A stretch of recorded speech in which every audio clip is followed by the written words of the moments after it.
What's up guys, and welcome to part 5 of every Soulsborne boss ranked best to worst, and today we're going through 41 to 50. Yeah, so we're in that transitional period between the good to meh bosses. Yeah, so these are like solid 6s and 7s out of 10 at this point. yeah, after this episode is getting into the really sort of everything's just sand. Yeah, like halfway up our shins in mud and grey. Yeah, just the completely endless grey. completely indistinguishable bosses with no redeeming factors. Yeah, but bosses, not bad bosses, just not that look good bosses. They look completely different and they play completely different, but they might as well be the same thing. Yeah. So remember, this is our opinion. Blah blah blah blah. Fucking don't get pissed off if you like a boss is in the list. But so far it seems that everybody thinks we're pretty spot on, so that's good. Not everybody. Most the majority, people. Most people. You're never going to please everybody. Nah. But anyway, I suppose we'll get on to the, what would this be, 41 at this point? 41. So, coming in at 41, starting off the list, is the Shadows of Arlen from Bloodborne. Yeah, so a lot of people wanted this to be a bit higher up, but excluding my personal vendetta against the boss, we still feel that the reason it's this low down is it's just been done better, like in every respect. Multi-target bosses such as Onstein and Smo. However, for being a multi-target boss, it is one of the better ones. Yeah, sure. yeah, like, I can appreciate the differences in them. I mean, the differences aren't as drastic as Onstein and Smo, but they're not as fucking samey as Throne Watcher and Defender. Yeah. But, like, they all have a little bit different. Like, one is purely ranged focused, one is purely melee focused, and one is a bit of magic and a bit of melee, and then, of course, when they go super mode, they all get different sort of abilities. And it's nice that they have a different form as well. It's subtle differences that make the boss a little bit better than just having 3 fucking ring wraiths in the middle of a swamp. But frankly, you know, like I said, it's just been done better. And plus, something that I personally hate is when enemies are bosses. Like, I mean, when bosses become enemies. Yeah, well, I hate when bosses become enemies later on. I hate that so much. The flip side of that, though, that I'm going to stress out, because I know someone in the comment section is going to, is that the way that I see it personally is that when you see a boss that's become an enemy later, I don't mind it so much because I can see it's a sort of landmark for how much stronger your character is meant to be story-wise, but game-wise, I think it could, like, if the Shadows of Arlen were a really early game boss and then they came back late game to the point where it's like each one of these is as strong as the very early boss, then it wouldn't be so bad. But they come back a little bit weaker, like just regular grunts. Yeah, so. But other than that, guys, you know, it's still alright. It's still alright. It's an alright boss. I mean, it's not even a halfway point, so it's still alright. Made for some really entertaining videos for us, anyway. Yeah, dick.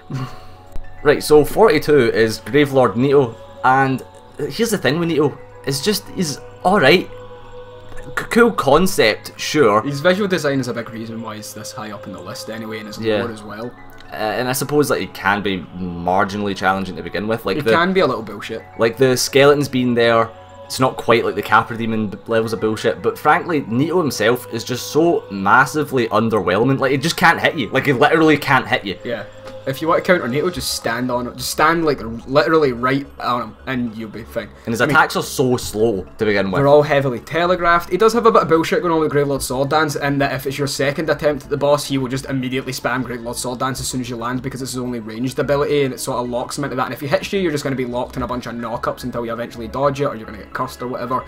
But in concept and in the story of the game, Nito is a pretty cool boss, which is unfortunately flips it. It's a lot like Sith, where the actual boss's background and the way it looks is a lot better than the fight itself, and that's why Nito's this low down on the list, I guess.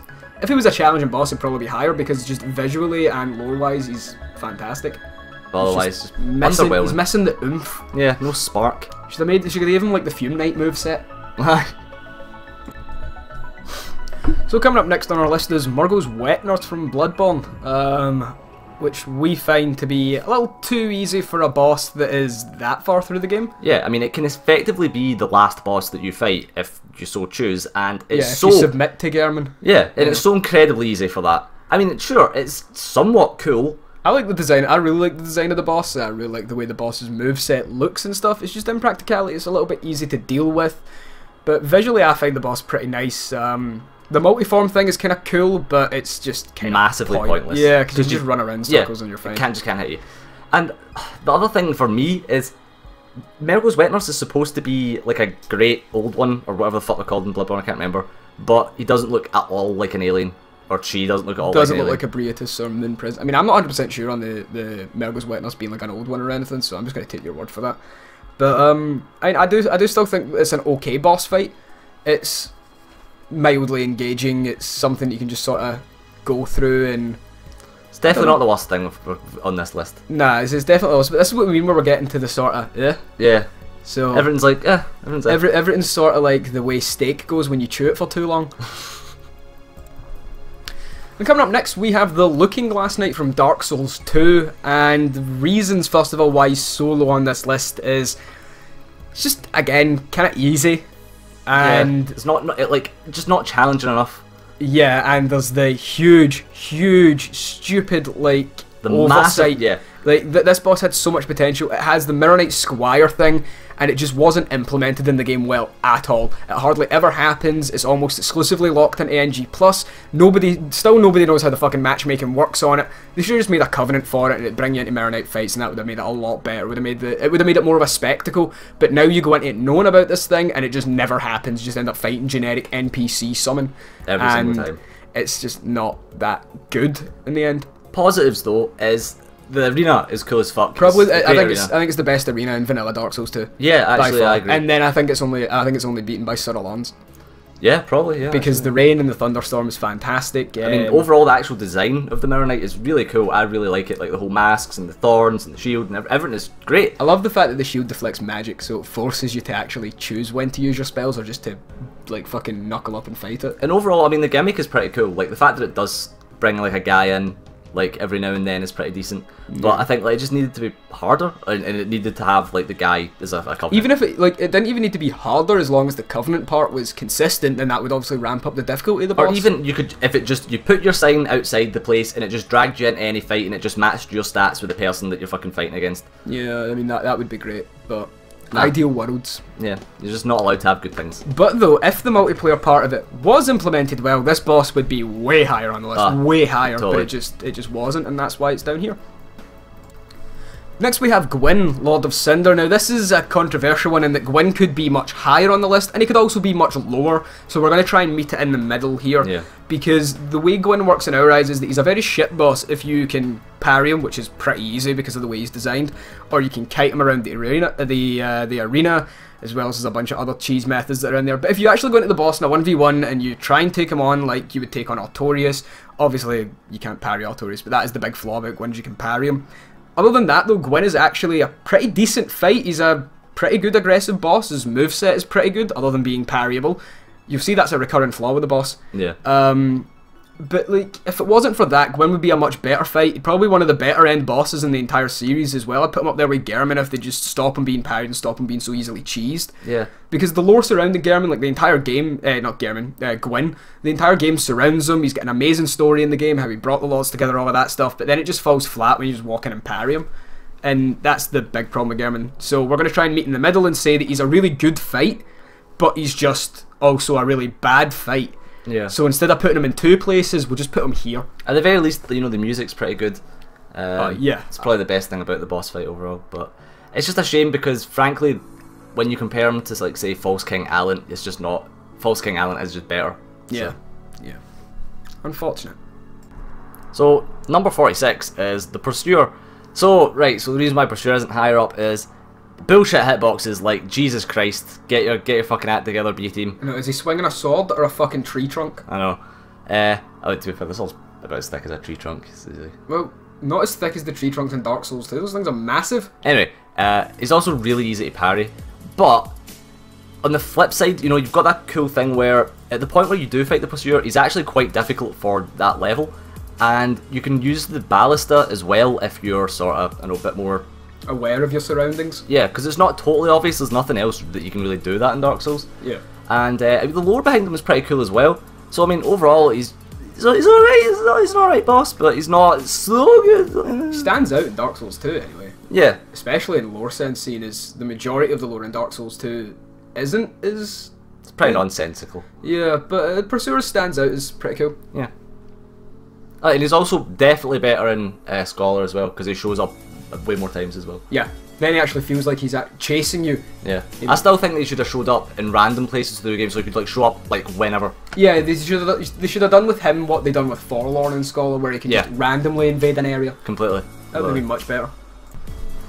And coming in at 47 is the Rotten from Dark Souls 2, who we think has some of the weirdest but coolest design out of the vanilla Dark Souls 2 bosses. He just looks horrible. Yeah. Like, really cool. It kind of reminds me of that thing in Symphony of the Night when there's like a boss where it's just a big ball of like dead bodies essentially. Well, I mean, that's what he is. Yeah, but it's like floating. And don't forget the little man on his shoulder. Yeah, he also has some cool lore with that, where that's could be Faris. Oh, it's hinting towards stuff. Could be Nito. Oh. Speaking of Faris, though, one of the other things about the Rotten I quite like is that you can chop off his arm to get a Faris stone, or you can chop off his other arm to disarm him as well, which is something that we've never really had in a boss before. Yeah, yeah. But the weird thing about the Rotten is, although we have quite a lot of praise for him, we still can't justify putting him any higher than he is, and we don't actually know why. We just don't think he's as good as bosses that we have less praise for some reason. It's just, he didn't leave that good a taste in our mouth, and it's just, we don't know why, it just didn't quite work out between us and the Rotten. Yeah. I mean, he also has absolutely retarded hitboxes with some of that. It's just insane. I can't even believe they even thought that was semi-acceptable. And the NPC pathing with the Rotten is fucking retarded as well. They will literally throw themselves on fire just because it's there. But again, like, as much as there's got praise for the Rotten, because I actually like the fact that there's fire bits limiting your movements in the boss room, I just still can't. I mean, like, we praise the Rotten way more than way more than Margo's, and it's like, we still think Margo's is slightly better for some reason. Yeah. I just don't know what it is about the Rotten. He just didn't satisfy us, even though we do like him. He just wasn't satisfying, I guess. Maybe it should be higher. Maybe we should just be putting him higher. I don't know. It's fucking, this is where we feel he should go, and we. But on the next one, it's fucking. And next we have Velstadt, the Royal Aegis from Dark Souls 2, who's just yet another guy in armour. Yeah, his moveset is ridiculously basic. It's just kind of general swings, like how you can even be hit with them, like genuinely how you... Very telegraphed attacks, you can parry him for whatever reason. Yeah, there's absolutely no reason why you can parry him. You can't parry Mirror Knight, but Velstadt is quite obviously using a much bigger weapon and he does much more damage, but you can parry him. Yep. There's a lot of questions surrounding Velstadt, like, as a design. However, on the flip side, you know, he can do, if he does manage to hit you, he can do respectable damage. He does technically have a stage 2 where he buffs himself with, like, Sacred Oath or whatever. Yeah. And he does have, like, the magic dark bead thing that can one-shot you in MGs. If you're an idiot. I mean, yeah, if you can't see the most telegraphed attack in history coming at you, then yeah, he's basically like, I'm going to do the attack. Just you wait, it's coming. I'm charging. It's like Goku charging his, like, Spirit Bomb. It takes 5 episodes. Like, how can they not see it coming? And then he's got a fairly cool design, and the low's pretty cool where he's like defending Vendrick and all that shit. But and like with the addition of Rayman to his lore as well, and like Brothers in Arms, and then they had a bit of a beef, difference in opinion, we'll put it. Conflict of interest. Yeah. So next up is probably the stalest multi-target boss that they've ever made. Dual boss. Yeah. But fucking hell, it's Watcher and Defender. And the Thronies! Yeah. The thing about these guys is it tries but fails to be Ornstein and Smo. And the biggest issue with the boss is frankly just the really crappy, like, design. It's not like Darklurker where they never do the same attack twice and you need to keep them both in screen and shit like that. And it's not like ONS where one's very different from the other, but they're both basically just the same. And again, it's just guys in armour. Yeah, one has a flippy move set and the other one just, instead of flips, spins his entire body. But other than that, the attacks come with the same timing. They have the same basic ranged attacks. They have, like, they look different, but they act the exact same. Yeah, you have to, too similar. You have to do that sort of generic thing where you wait for them to both run out their attack and then you hit a couple. And then, However, I mean, it's not without praise. At the very least, they've got the revive thing, which is kind of cool. So if you go in thinking it's like any other one where you kill one, then kill the other. If you go in thinking it's like ONS, then you're going to make the mistake of dropping one all the way down to 0, the other's at full health, and then you're going to have to deal with both of them again because they'll revive each other. Yeah. So it does challenge the way you would typically take on a dual target boss fight. So I do like that. We do praise that part of them. And it can be somewhat challenging, but, you know, challenging for, like, the wrong reasons. Challenging because if you get caught by one, you're going to be caught by both because they'll both use the same attack sequence. Yeah. And then you're just taking double damage from the same combo, essentially, which is just not as good as it could be. Yeah, so, I mean, it's not without praise. And also, all the equipment is fan-fucking-tastic off both of them. Yeah, the shields... The armour, the shield, the weapons, all good. The shields are like 2 of the best shields in the game. The swords are fucking amazing, and the armour... Like, Defender's armour is ridiculously high stats, and Watcher's is like fashion as fuck. Yeah, it's the really chest cool. piece especially is awesome. So as you can see, it's not without praise, but it's just the praise isn't where it counts. The praise isn't for mechanical reasons, it's just because they're they kind of look Also, where the fuck does the lore from them even come in? They're just before Nishandra for whatever fucking reason. You know, let us know in the comments below. Aye, someone tell us. And the last one coming into our list for this episode is the Executioner's Chariot from Dark Souls 2, which we think is actually a kind of cool, unique concept, actually. Yeah, so this is about as middle of a road as a boss can probably be. Like, it doesn't particularly stand out in any one area. It just does a bunch of things okay. Yeah, It's like sixes across the board. Yeah, that's pretty much it for, like, the horse itself can be fairly challenging at times, can do really decent damage, especially for that part of the game. Especially the hitbox on the charge, man, that thing is crazy. You can also, it's got that thing where you can like cheese it with ranged attacks, and then it like and then the falls little off horse. How does it hang on with its hooves? It doesn't have. Fuck knows, how mate. does it grab? It's got 2 heads. Anyway, and yeah, like I said, it's a unique concept, but it just doesn't particularly stand out at any part. Yeah, I mean, at least you get the Brotherhood of Blood out of it in the end. Yeah. It's not all bad. And you get Cloranthy Ring and NG+. Can't complain. Yeah, and then you've got the skeletons to deal with and shit. I mean, there's a lot of shit that's going on. Which like have the lowest drop rate on the like one of the rarest pieces of armor in the game. I know, just mule it, guys. Just mule it, yeah. Get someone to drop it for you. It's okay. They can reload the save like we do. Anyway, so frankly, that's it for this episode. And next episode is where it gets this like deep, dark meh. Like the meh-est bosses. Like they're not terrible, but there's nothing good about them, basically. I mean, we're not quite in deep space where it's just all the one colour, but we're getting there. Yeah. We're really getting there. And then soon after there that, won't it's be, getting in the shit. Soon there won't be anything but the same shade of grey. The same deep, murky grey. So you've got that to look forward to. We've got that to look forward to. Oh, God. We're in it together.